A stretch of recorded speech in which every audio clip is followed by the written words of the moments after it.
জাপানের ওসাকা শহরটা street food, pop culture আর কেনাকাটার জন্য অনেক জনপ্রিয়। আর সেই ওসাকার আসল রূপ এবং জীবনের স্পন্দন যদি আপনি একই জায়গায় দেখতে চান তাহলে আপনাকে আসতেই হবে শিনসাই বাশিতে। Yeah, yeah. We moving different, see the vision through the smoke screen. They talking heavy on the net, a whole movie scene. But in the streets, they quiet down, they don't want the heat. I'm counting money while they busy counting retweets.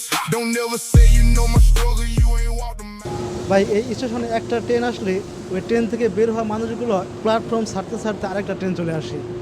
শুভই ভাই happy সুগাসী এই মিদুসুজি scene আর কি, বা মিদুসুজি লাইনটা। জায়গাটা মূলত টোকিওর শিবুয়ার মতো, তরুণদের আড্ডা, কেনাকাটা আর সবসময় এখানে মানুষের ভিড় দেখতে পাওয়া যায়। আর এই জায়গাটার প্রধান আকর্ষণীয় হলো আমার পিছনে থাকা প্রায় 600 মিটার দীর্ঘ শিনসাইবাশি সুজি শপিং আর্কেড। বৃষ্টি হোক বা রোদ, এই ছাদ ঢাকা কভার্ড শপিং স্ট্রিটে কেনাকাটার আমেজ কখনোই কমে না। বিখ্যাত হাই অ্যান্ড ফ্যাশন ব্র্যান্ড থেকে শুরু করে জাপানের চমৎকার সব ড্রাগ স্টোর, কসমেটিক্স আর সব সুন্দর সুন্দর সুভেনিরের দোকান সবই পাবেন একই ছাদের নিচে। এই বাচ্চাটা ওদের বাবা মার ছবি তুলতেছে ভাই, হাউ কিউট।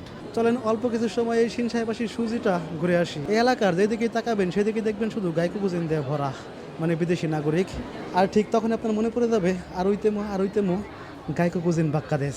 দক্ষিণ কোরিয়ার খুবই জনপ্রিয় একটা চশমা ও সানগ্লাস ব্র্যান্ড জেন্টাল মনস্টারের একটা আউটলেটও এখানে আছে।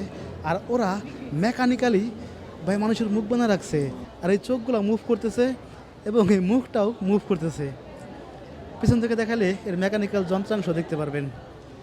সুগোকো নাই করে ভাইয়া। আর এটাই দেখার জন্য কী পরিমাণে মানুষ এখানে ভিড় করতেছে আর তাদের চশমাটাও একবার করে পড়তেছে। This is business bro. আচ্ছা এইসব ব্যাগ কি টাকা দিয়ে কেউ কিনবেন? আমার তো মনে হয় না। 600 মিটার থেকে একটু কম আছে এই শপিং স্ট্রিটটা, তবে যতটুকু আছে একদম কানায় কানায় ভরপুর ভাই। গরম গরম তাকোয়াকি, ওকোনোমিয়াকি আর হচ্ছে মাচ্চা আইসক্রিম, এটা এই এলাকার বিশেষ আকর্ষণীয় খাবার। যদি কখনও কেউ এলাকায় ঘুরতে আসেন তাহলে অবশ্যই মাচ্চা আইসক্রিম ট্রাই করে দেখেন। বাট এই মাচ্চা আইসক্রিম ভাই পার্সোনালি আমার পছন্দ না।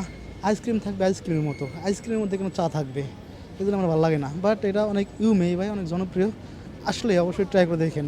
শিনসাইবাশির অ্যাপেল স্টোরটা ওসাকার মধ্যে খুবই জনপ্রিয়। আর আমার হাতে এখন যে ফোনটা দেখছেন ঠিক এই ফোনটাও এই অ্যাপেল স্টোর থেকে নেওয়া। একটা শহরকে কতটা সুন্দর ও পরিষ্কার পরিচ্ছন্নভাবে সাজানো থাকতে পারে সেটা এলাকায় আসলে বুঝতে পারবেন। পরিষ্কার পরিচ্ছন্ন আর সাজানো গোছানো। এখান থেকে আমার পিছনে প্রায় 600 থেকে 700 মিটার গেলেই নাম্বা স্টেশন, আর আমার সামনের দিকে গেলে হোমমাচি স্টেশন, মানে বড় বড় দুইটা নাম করা স্টেশনের মাঝখানে এই শিনসাইবাশি। এই এলাকাতে মূলত শপিং করার জন্যই মানুষ বেশি আসে। আর শপিং স্ট্রিট দিয়েও ভরা, এখানে বিভিন্ন নাম করা ব্র্যান্ড এখানে দেখতে পারবেন। আর সাথে আছে তাদের সুন্দর সুন্দর আউটলেট। এছাড়াও আমি যখন এই রাস্তা দিয়ে হাঁটাহাঁটি করি তখন আমি ফিল করতে পারি যে না, আসলেই আমি একটা উন্নত দেশে বসবাস করি এবং এই দেশটা আসলে 50 বছর আগানো। ওকে ভাই, শিনসাইবাশি থেকে হাঁটতে হাঁটতে আমি চলে আসছি এখন নাম্বার দোতম্বরিতে, আর এখান থেকে আমি বাসায় চলে যাব। তো আজকের ভিডিও এই পর্যন্তই, দেখা হবে কোবেতে নেক্সট ভিডিওতে। Bye bye, ওচকারে।